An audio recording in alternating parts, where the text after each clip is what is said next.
Welcome to Seize the Mains by Malhotra's IAS Academy. I'm Surbhi Sardana and this is Season 3 of our Daily Answer Writing Initiative. This initiative runs in coordination with our website, which is rajayasacademy.com. From Monday to Saturday, every 9 p.m, we bring out a question from current affairs for your UPSC Civil Services mains answer writing practice. Our team sits together and we frame a model answer for it, which gets discussed on Seize the Mains. The entire content that has been discussed till date in the Seize the Mains series has been uploaded on our website. So you can also read it out there if you're done with the videos.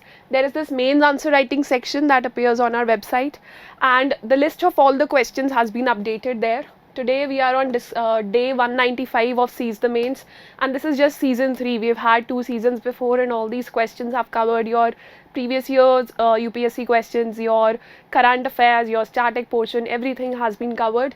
So Indo-Tibetan Border Police, ITBP, this has been in news because the cabinet recently approved 7 new battalions for ITBP. So yes, paramilitary forces, they become important here, especially your ITBP becomes very important.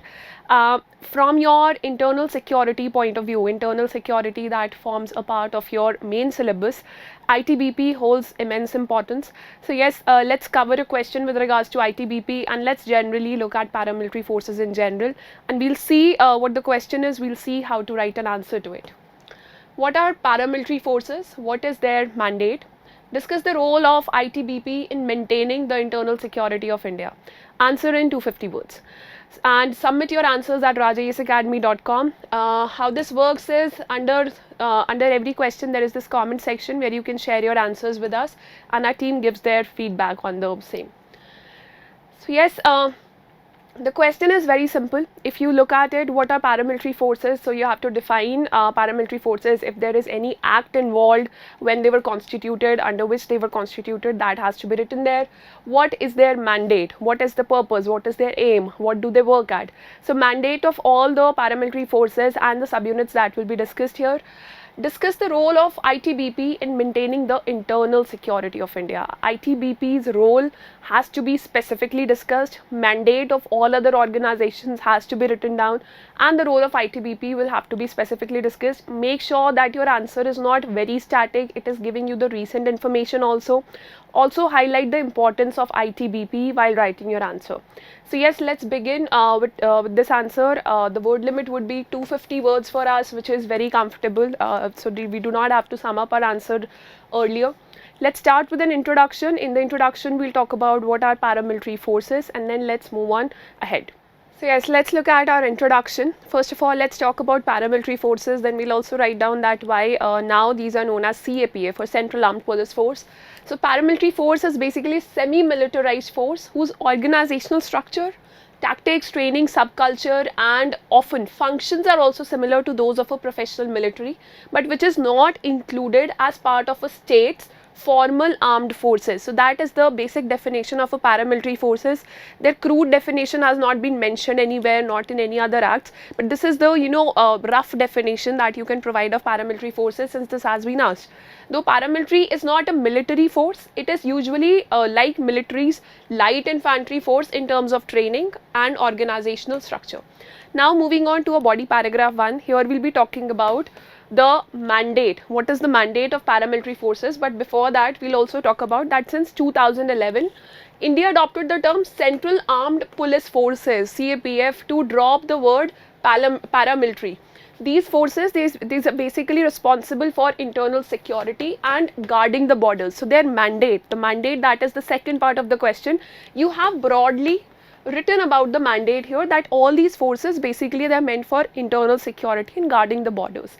Now CAPA, for Central Armed Police Forces, they are further divided into 3-4 subtypes.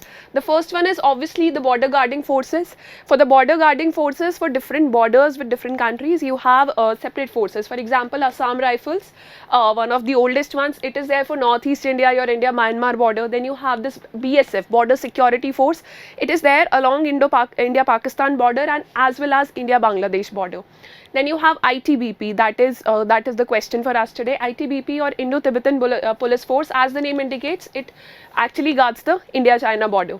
Then you have Sashastra Seema Bal for Indo-Nepal, India-Nepal and India-Bhutan border. So that is their mandate. Then for internal security, there are two broad forces, there are two important forces, the CISF, Central Industrial Security Force. You must have seen them around a lot because they guard industries, public sector undertakings and all.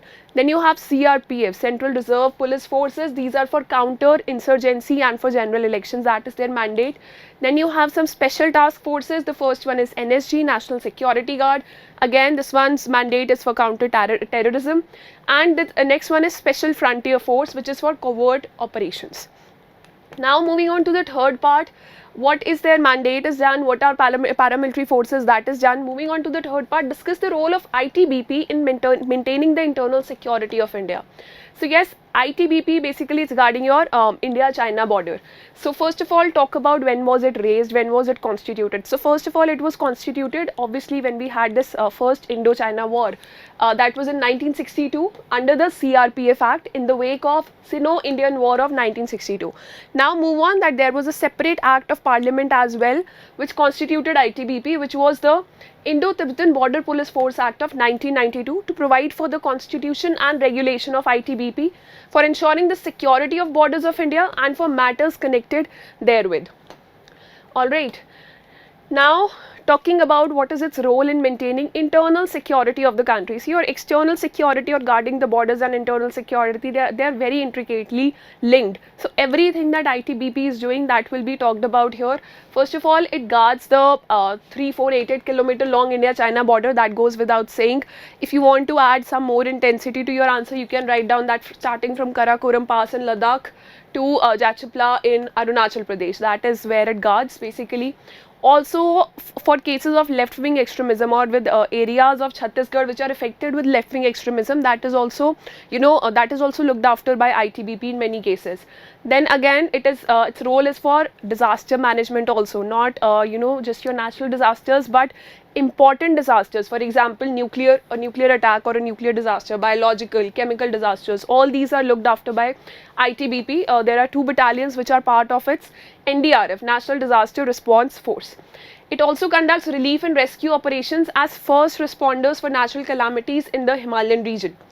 Then finally, it prevents trans-border crimes, any kind of smuggling, any kind of unauthorized entry or exit from the territory of India or any other illegal activity that is seen by ITBP.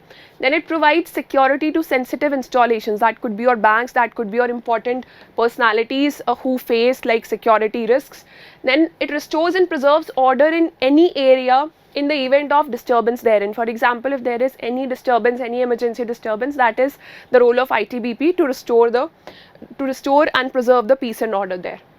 So now here you have basically talked about not just its role in internal security, you've also talked about a little bit regarding disaster management, because nuclear, biological, chemical disasters, these can be a part of enemy attacks also. That's why we wrote that role, those roles also here.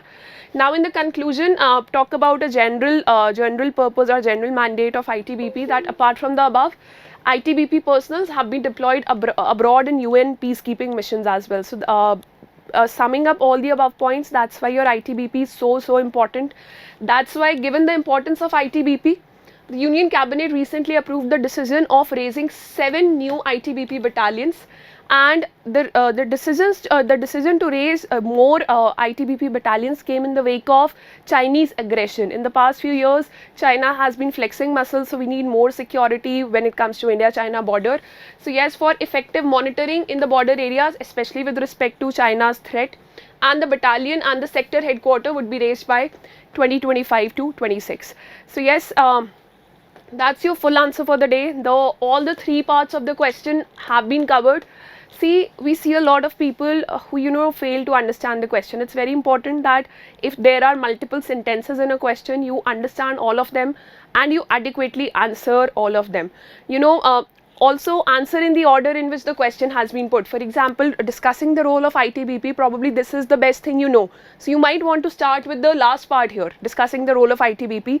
But since the question is asking you the definition of paramilitary forces and their mandate first, so definitely go in the order of question only. If you cannot recall something at that very point, leave some space for it so that you can come back to that answer later and then write the content there when you're sitting for your mains. But always follow protocol. there is always a structure to an answer which gets rewarded the best. So yes, that's your full content for the day. Look for question 195 on our website, which is rajisacademy.com. The link to our website is present in the description. Click on it.